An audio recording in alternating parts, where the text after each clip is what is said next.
Bueno, mis amados, bendiciones. Gracias por estar con nosotros en el estudio bíblico del modelo de Jesús de mitad de semana. Si usted quiere oír toda la serie de estos mensajes, eso está aquí en mi página de Ricky Rosado o de la Iglesia Fe y Gracia de Bayamón. Gloria al Señor. Y estamos ya en las postrimerías del Evangelio de Lucas. Estamos en el capítulo 23, básicamente en el verso 39. Es ahí, estamos ya entrando en la segunda parte de la crucifixión del Señor, ¿verdad? Y esta parte tiene que ver con la parte de los malhechores, o los criminales, o los ladrones, como les llaman. En la Biblia, los predicadores le llaman los dos ladrones, pero estos son los malhechores, o son los criminales que en la fiesta de la Pascua se tenía por costumbre soltar a algunos y crucificar a otros, y estos dos fueron los que estaban al lado del Señor, de los tres que iban a crucificar. Se supone que en el centro estuviera Barrabás, que era el criminal más empedernido de esa época, pero también habían unos indultos y casi siempre pues se indultaba a delitos menores.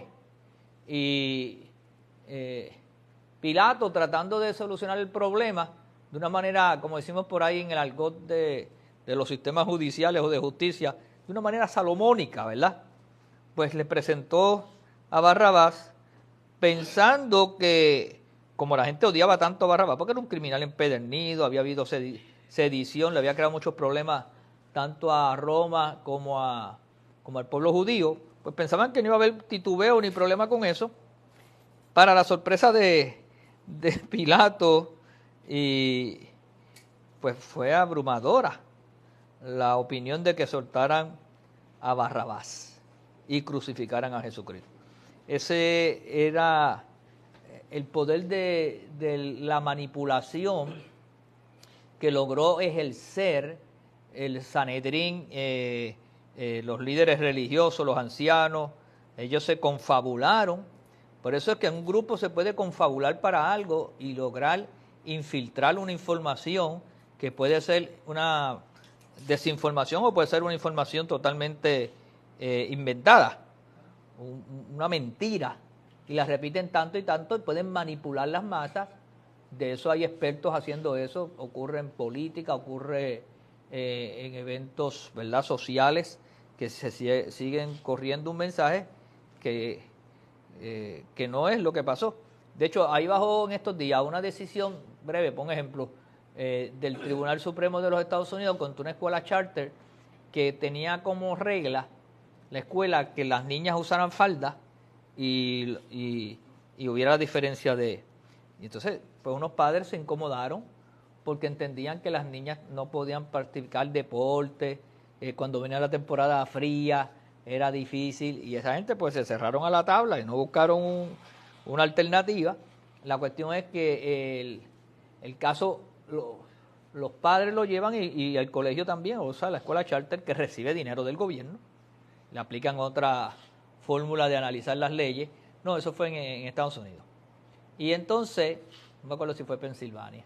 La cuestión es que llega, el apelativo falla en contra, igual que instancia, diciendo, pero ellos siguieron apelando, diciendo que es correcto el reclamo de los padres, porque no eran cuestiones ideológicas. Y entonces, ¿qué pasó? El Tribunal Supremo no quiso verlo, dijo que no, que lo remitía al apelativo. Pues los partes de prensa, inclusive aquí en Puerto Rico, decían, le niegan a este colegio lo de la falda, entonces para tratar de ir en contra de la libertad religiosa. Y eso no fue lo que decidió el Supremo. A pesar, el Supremo no vio el certiorari, no lo vio. Pero ya aquí dicen, el Supremo dice de los Estados Unidos. No, ni lo vio. Y dijo que iba a coger lo que el apelativo dijo. Y lo que el apelativo dijo, que los que leen a profundidad, dicen, no, si el apelativo no está diciendo que el colegio no puede llevar la cuestión de su ideología, de sus principios religiosos, si fuera religioso, o su ideología de valores. Lo que está diciendo es que, buscando un acomodo razonable, lo que los padres están diciendo tiene una lógica, que lo que quieren es que las niñas puedan usar una sudadera o unos pantalones cuando está haciendo frío, para practicar deporte, para competir, de sentirse cómoda en ese ejercicio. No, pero no dijeron que no podía un colegio tener un reglamento basado en eso. Pero cuando tú te encuentras con el que quiere desinformar o manipular la información, pues los medios tienen esa capacidad a veces y se confabulan unos con otros para decir lo que no es correcto y desinformar. Pero nada, le digo esto para que entiendan qué fue lo que le pasó a Pilato, que cuando ya él pensaba que tenía la salida, no la tuvo, porque ya los líderes religiosos le habían vendido al pueblo que había estado con Jesús, que había visto los milagros, que había visto todo, pues le vendieron la idea, mira, los engañó a ustedes, entonces ellos manipularon. Y en esa manipulación, que todavía sigue ocurriendo aquí en Puerto Rico y en Estados Unidos, y con esto de la pandemia y con cuantas otras cosas, cada rato pues nos manipulan, ¿verdad? En algunas situaciones. Y yo a veces no me explico, con tanta tecnología, con tanta cosa que hay, la gente no verifica qué es lo correcto, qué es la verdad.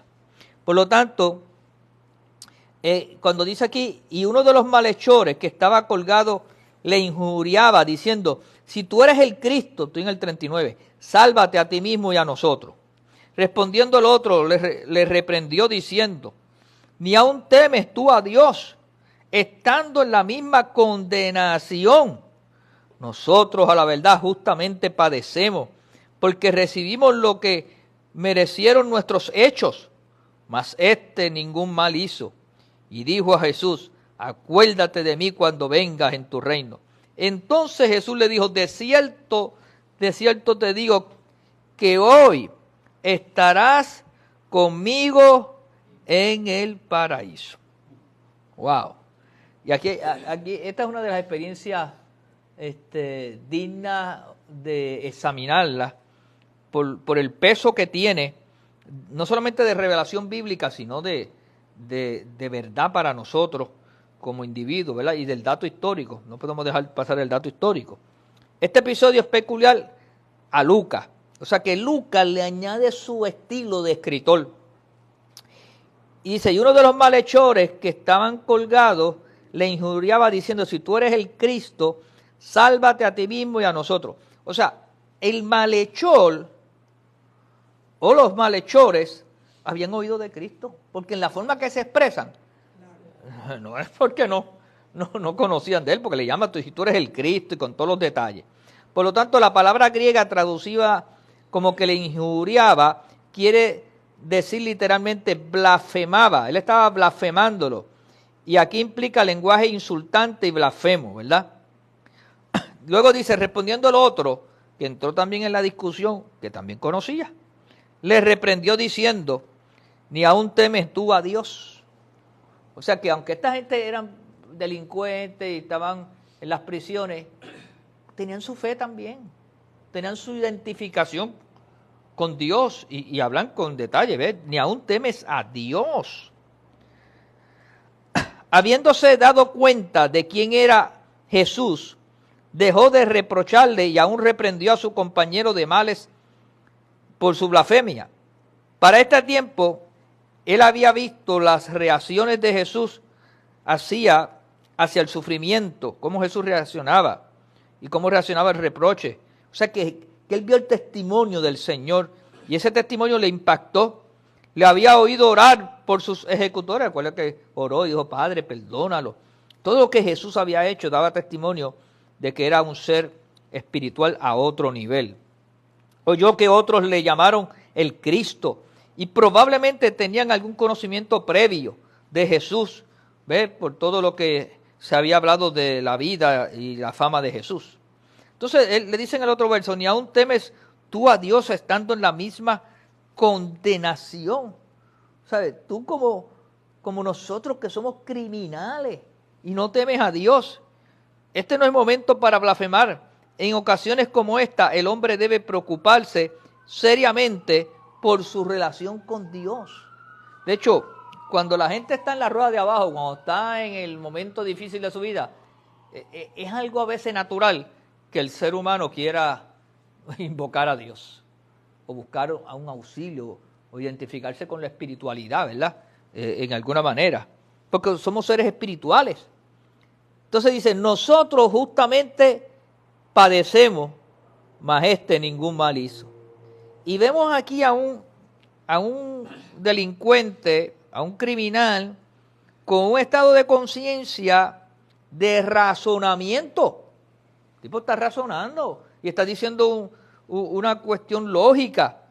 Dice, ahora piensas correctamente. Ve la inocencia de Jesús y la injusticia de su sufrimiento. Ve su propio pecado y la justicia de su condenación y la de su compañero. Pero vio más, como lo demuestra el verso siguiente. O sea, el hombre ha hecho un acto de introspección y está diciendo, oye, nosotros somos ¿sabes? Nosotros nos merecemos esto que está aquí ocurriendo, pero este no. ¿Y por qué vamos a blasfemarlo? ¿Por qué lo vamos a injuriar? Cuando es el Cristo. ¿Sabes? Estaba viendo algo que otros no estaban viendo. Y dijo a Jesús, acuérdate de mí cuando vengas en tu reino. Oye, ahora, tuvo más revelación que los mismos judíos que estaban negando eso allí. Que estaban negando que él no fuera ¿sabe? Este tipo tuvo la revelación de que este es el Cristo, el enviado de Dios, el que vino a redimirnos. Sin embargo, los líderes religiosos lo estaban condenando por eso mismo. Y él lo pudo ver. Por eso es que el Evangelio, y declararlo, ¿no? Es una confesión y una reconciliación extraordinaria. Y por eso es que a veces el Evangelio es tan simple que los simples lo entienden y los complicados no. La gente a veces que tiene mucho conocimiento y muchas cosas le hace difícil, ¿verdad? El rico se le hace difícil porque como tiene tanto poder, tanta autoridad, pues cree que lo puede resolver todo. Hasta que se encuentran en el momento que los millones no les sirven o que el conocimiento no les sirve para nada. ¿Verdad? ¿Y qué pasó? Este malhechor tiene suficiente entendimiento y fe. Fíjate, no solamente tuvo entendimiento, tuvo fe para reconocer a Jesús como el Mesías, lo que otros no reconocían. Y quiere que cuando Jesús venga en su manifestación del reino, lo recuerde como el que murió a su lado sobre una de las cruces. El conocimiento de ese hombre era incompleto y su oración no revela por completo el ansia y el clamor del alma, pero lo que estaba pidiendo era ser salvo de su pecado y un lugar en el reino venidero de Cristo. Se estaba arrepintiendo allí y estaba reconociendo a Jesús. Había sido impactado por el testimonio de Cristo en la cruz. El otro fue impactado también, pero teniendo ojos no veía y teniendo oídos no oía. Entonces, por eso es que ambas personas pueden estar en una misma circunstancia. Unos proceden al arrepentimiento y otros siguen con su ego, con su orgullo, con su vanidad, con sus tinieblas y prefieren la oscuridad y el infierno que la salvación y la vida eterna. Por eso esto al final yo puedo predicar, pero es la persona la que decide si se arrepiente o no. Y es la persona la que decide si abraza la fe o no. Pero como eso no es mi responsabilidad es hacer todo lo que pueda para que la persona sea salva, sea libre, sea sana. Y vamos a hacer todo el esfuerzo que podamos con la ayuda del Señor. Por lo tanto, Jesús le respondió, desde hoy dicen algunas otras versiones, estarás conmigo en el paraíso. No algún día en mi reino, hoy en el paraíso. O sea, que era en afirmativa, que era inmediatamente, que no tenía que esperar más nada, que ya el reino estaba allí, desde la cruz estaba el reino. Gloria a Dios. De hecho, allí se estaba sellando con ese sacrificio el pacto eterno, ¿verdad? Entonces Jesús oyó el clamor del corazón de este hombre, tanto como la oración de sus labios, y pasando por alto la brecha de su conocimiento y comprensión, le dio salvación al instante y la promesa de que estaría con él en el paraíso. Eso es la gracia de Dios, hermano. Una demostración extraordinaria. La palabra paraíso era originalmente de Persia y denotaba un hermoso y placentero jardín. Llegó a significar lugar de felicidad y aquí se refiere al cielo. Hoy estarás conmigo en el cielo. Hoy estarás conmigo en ese Edén o en ese jardín o en ese paraíso. Ahora, ¿qué pasó más adelante aquí? El verso 44 al 49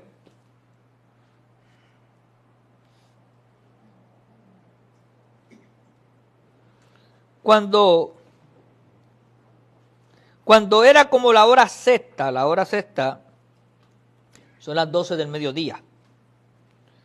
Hubo tinieblas sobre la tierra hasta la hora novena. La hora novena son pasadas 3 horas, serían las 3 de la tarde. Y el sol se oscureció. Y luego dice, y el velo del templo se rasgó por la mitad. Pasaron 2 cosas.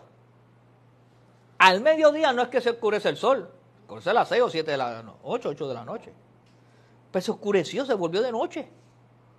A las 12, alguien dice que es como un eclipse, que hubo algo de la naturaleza. Bueno, algo pasó, una nube gigantesca, pero se volvió oscuro. Y lo otro que ocurrió es que el velo del templo se rasgó. Y lo que sabemos sobre esto dice que se rasgó, ¿verdad? De abajo hacia arriba. Que fue algo totalmente impresionante lo que pasó allí. Perdón, de arriba hacia abajo. De arriba hacia abajo. Que ahí se ve que venía del cielo, no que humanamente se rasgó. De abajo hubiera sido de abajo. Sin embargo, pasaron 2 grandes eventos como señales. Uno representando que Dios escondió el rostro de su Hijo, donde quedó solo y abandonado.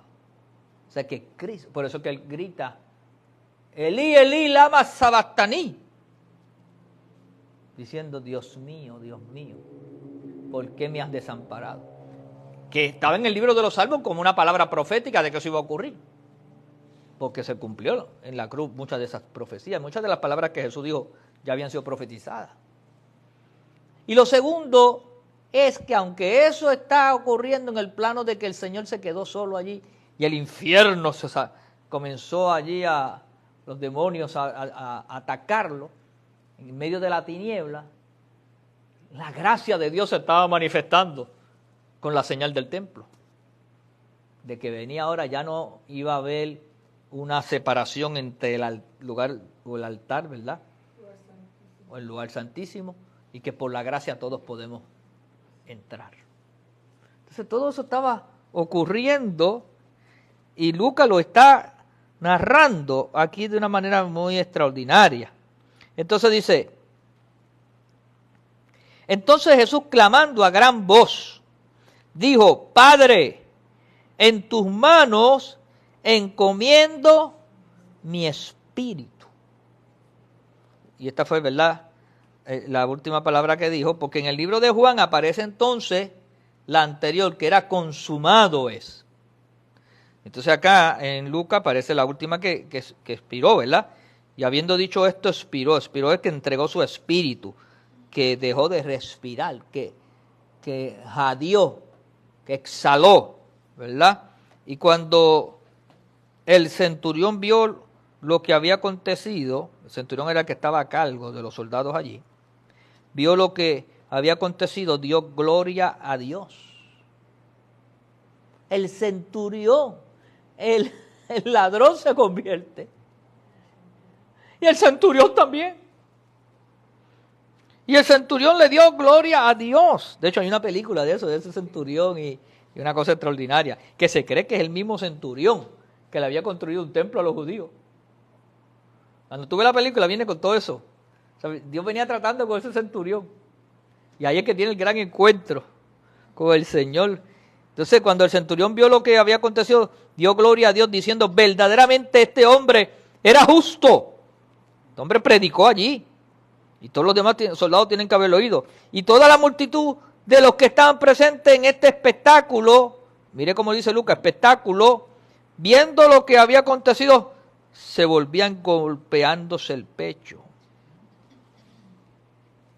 Ya, rayete. Pero todos sus conocidos y las mujeres que le habían seguido desde Galilea estaban lejos mirando estas cosas. Qué tremendo esto, ¿verdad? Déjenme buscar una parte aquí que quiero compartirle. Esa expresión que acabo yo de decir ahora, golpeándose el pecho, solamente aparece por Lucas. En los otros evangelios sinópticos no está. Lucas es el que lo destaca. Lucas nos dice que en adición a aquellos testigos de la muerte de Jesús mencionados en los otros evangelios, había una multitud que viendo, ¿qué? Que viendo lo que había acontecido se volvían golpeándose el pecho. Por lo tanto, la multitud había tenido parte en la crucifixión de Jesús, pero no era la intención de ellos. Fueron usados por los líderes. Como ejemplo que estaba diciendo ahorita, fueron manipulados. Fueron víctimas de una psicología morbosa y de la demagogia de los líderes religiosos. Ahora que lo estaban experimentando, había en ellos un sentimiento de repulsión y contradicción de sentimiento. Se dieron cuenta que habían sido engañados y que habían matado físicamente al Hijo de Dios. Ahora, Jesús es sepultado. Si ellos se dan golpes por mi culpa, se dan golpes de pecho, sí, estableciendo eso. Por esa escritura de Lucas, reconociendo que ellos participaron de la muerte de Cristo. Ahora, había un varón llamado José de Arimatea, ciudad de Judea, el cual era miembro del concilio, varón bueno y justo. O sea, José de Arimatea pertenecía al Sanedrín, al concilio, al gobierno religioso judío. Y se cree que ahí estaba también Nicodemo, que eran amigos de Jesús, que compartían de las enseñanzas de Jesús, aunque de noche, porque si no tenían problemas con su posición política, religiosa, y entonces pues, ¿cómo pasa hoy en día? ¿Verdad? Que también esperaba el reino de Dios, tenía esperanza del reino de Dios. Y no había consentido en el acuerdo ni en los hechos de ellos. O sea, él se opuso. Levantaron defensa cuando querían acusar a Cristo. Es más, por eso se tardó el proceso, lo mucho que se tardó, porque había gente en el Sanedrín que decían, mira, pero que este hombre es justo. Y algunos se iban más firmes en su planteamiento, decían, pero si lo que ha hecho es bien. Y bíblicamente, según los profetas y Moisés, cumple con todas. Y por eso pues, había una discrepancia. Pero eran dos nada más, eran tres, no eran muchos. Y entonces pues no pudieron, ¿verdad?, continuar. Mire si tenía influencia, que fue a Pilato y pidió el cuerpo de Jesús. Era un tipo respetable. Y Pilato le dio acceso. Y se lo concedió. Y quitándolo, lo envolvió en una sábana y lo puso en un sepulcro abierto, en una peña, en el cual aún no se había puesto a nadie. O sea, era un sitio nuevo. Era un sitio, no era una tumba, y no quiero usar una palabra que la gente la puede malinterpretar, pero era un lugar especial, no era del montón. ¿Sabe? Este hombre tenía su tumba, compró una tumba privada, un panteón privado, si lo queremos ver de esa forma. Porque en otros capítulos, en otros de los evangelios lo narra con más detalle, que él fue, la compró y la separó. Era día de la preparación y estaba para comenzar el día de reposo. y las mujeres que habían venido con él desde Galilea siguieron también y vieron el sepulcro y cómo fue puesto su cuerpo, y vueltas prepararon especias aromáticas y ungüento y descansaron el día de reposo conforme al mandamiento. O sea, estas mujeres, con la anuencia de José de Arimatea, les permitió que llegaran, que vieran todo el proceso, que supieran dónde lo estaban poniendo y todos esos detalles. Y ellas, acuérdense que ya eso era viernes a las 3 de la tarde, en lo que se hizo todo ese proceso, pues tomó unas 3 o 4 horas más, o sea, ya estaba anocheciendo. Y acuérdense que el viernes en la tarde, como eso de cuando empieza a anochecer, 4, 5, 6 de la tarde, se vuelve día de reposo hasta sábado en la tarde. Y entonces ellas van a llegar a preparar el cuerpo del Señor ya domingo bien temprano, pero bien tempranito. ¿Por qué? Porque ya desde las 6 de la tarde del sábado ya no era día de reposo, ¿verdad? Entonces ellas van a trabajar en esa dirección. Vamos a introducir algo aquí del capítulo 24 y solamente una introducción porque luego vamos a trabajar con ciertos detalles de la resurrección. Pero vamos a hablar un poquito de la resurrección. Esto aparece en Mateo 28, en Marcos 16, en Juan 20. O sea que todos tienen el detalle de hablar de la resurrección. Y dice, el primer día de la semana, que se sabe que es domingo, muy de mañana significa bien tempranito, vinieron al sepulcro trayendo las especias aromáticas. Acuérdense que se habían ido a prepararlas desde viernes en la noche, pero sábado no hicieron nada, pero ya sábado en la noche siguieron preparando para estar temprano el domingo. Y trayendo las especias aromáticas que habían preparado y algunas otras mujeres con ellas, porque fueron varias mujeres las que la acompañaron. La Biblia menciona 3, pero se sabe que por lo que dice aquí que hubieron otras mujeres más. Y hallaron removida la piedra del sepulcro. El viernes estaba la piedra puesta. El domingo por la mañana no está puesta. Y entrando, no hallaron el cuerpo del Señor Jesús, que ya habían visto que lo habían puesto. O sea, estos fueron testigos oculares. El único hombre que posiblemente hubiese estado allí, pero no lo registra la Biblia, sería Juan.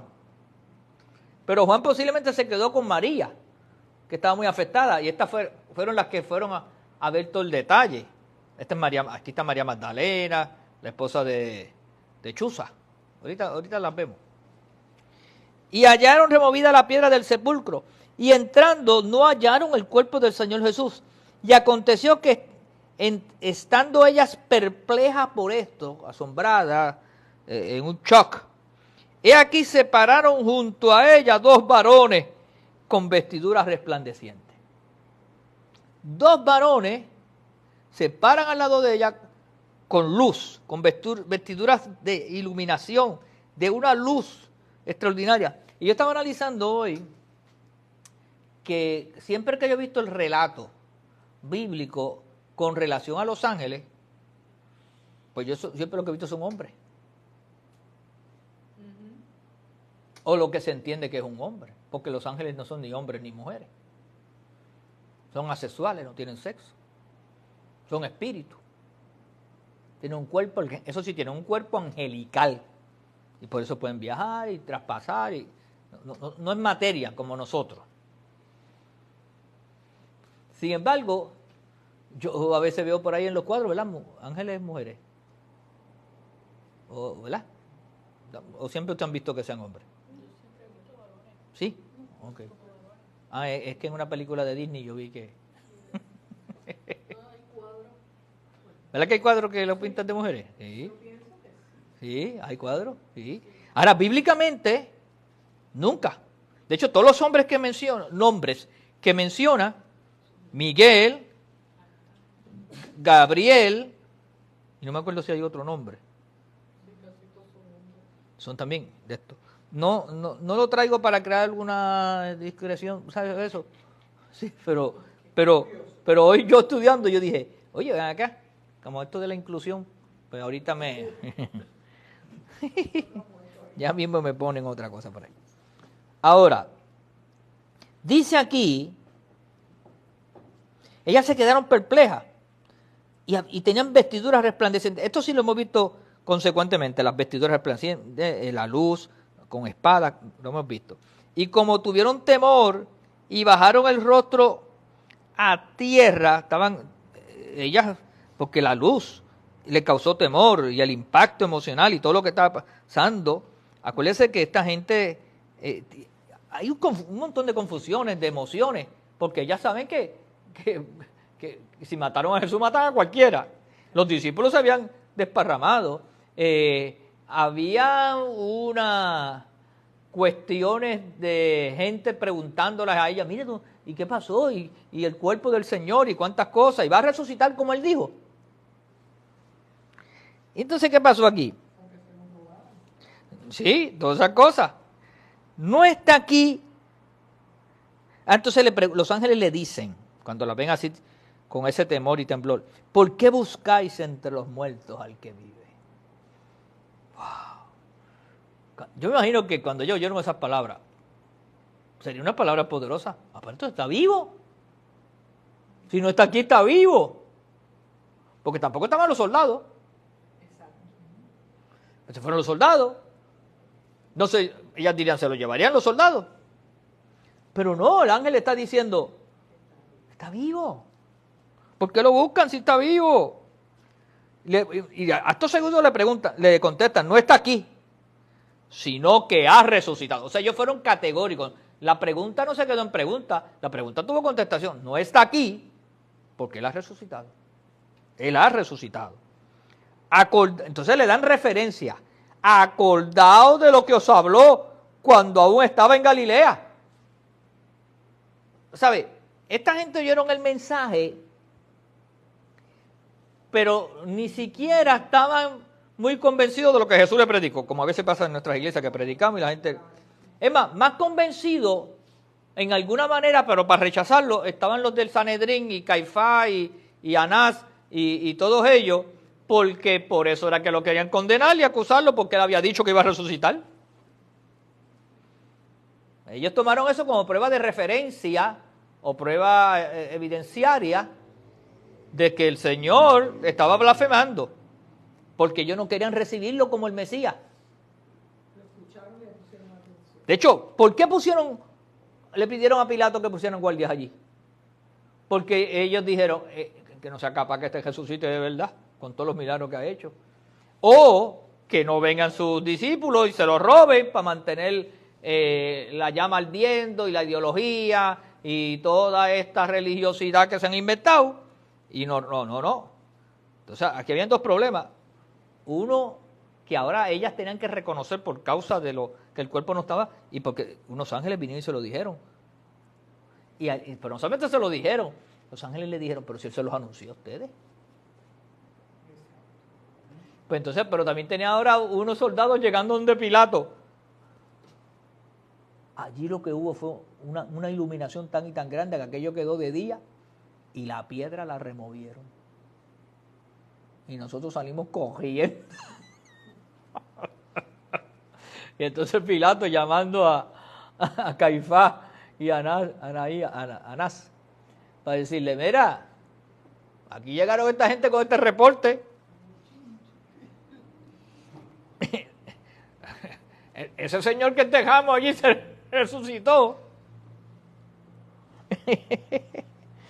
Entonces,